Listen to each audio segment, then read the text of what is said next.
Trade talks between Australia and the EU have been delayed, possibly more fallout over the AUKUS deal on submarines. The Australian Trade Minister referenced the spat between his country and France over nuclear submarines when he announced the delay. Now, the Australian will now meet the EU Trade Commissioner Valdis Dombrovskis in November, not this month as scheduled. The Commissioner joins me now. He's with me in New York.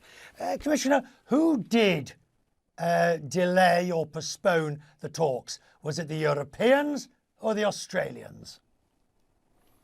Good afternoon. Indeed, as regards EU-Australia negotiations on the free trade agreement, we decided to postpone the negotiating round for 1 month, so we'll do it rather in November instead of October, right. Because on the EU side we need to reflect on the implications of the AUKUS arrangement and what it means for so to say, the pace and substance of our further negotiations. And another important element is what I would like to highlight is in our new trade policy strategy published already some time ago, we outlined that we'll be also seeking commitment to the carbon neutrality, notably from G20 countries when negotiating new free trade agreements. Right. So there's also important element to see how Australia is moving concerning the question on carbon neutrality. But just one more on this question. The EU now seems to be having an all for one and one for all approach. Bearing in mind this was a military bilateral matter between France and Australia that the Union has now decided concerns them as well. Well, first of all, indeed, there is a solidarity between EU member states, and there are a number of issues where indeed we are supporting member states when they are facing one way or challenges or another. And as regards trade is EU's exclusive competence, so we are negotiating as a bloc of 27 countries. We are not negotiating free trade agreements, so to say, each country separately.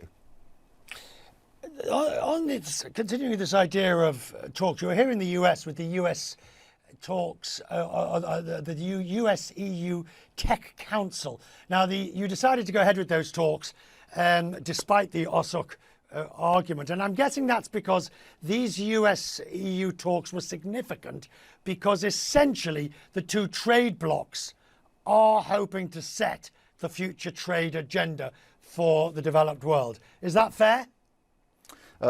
Indeed. So this week in Pittsburgh we launched the Trade and Technology Council between EU and US.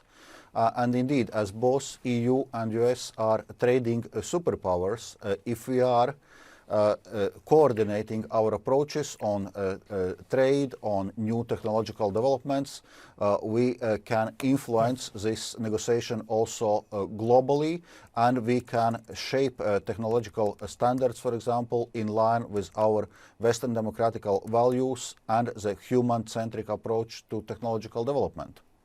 Now, Commissioner, you're also the chair of the group on the economy working for the people. Now, one of the things that's interesting is Europe's energy crisis has sent inflation soaring much higher. Let's take a look and you'll see inflation was 3.4% in the Eurozone in September, and that's at levels not seen since the 2008 financial crisis.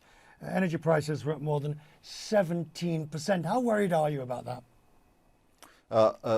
Indeed, inflation in recent months have picked up. We basically see that most of those effects are temporary due to the supply chain disruptions, due to substantial stimulus which is provided to the economy and correspondingly strong demand side. So, but we see as we restore the functioning supply chains, we can actually address also the inflation.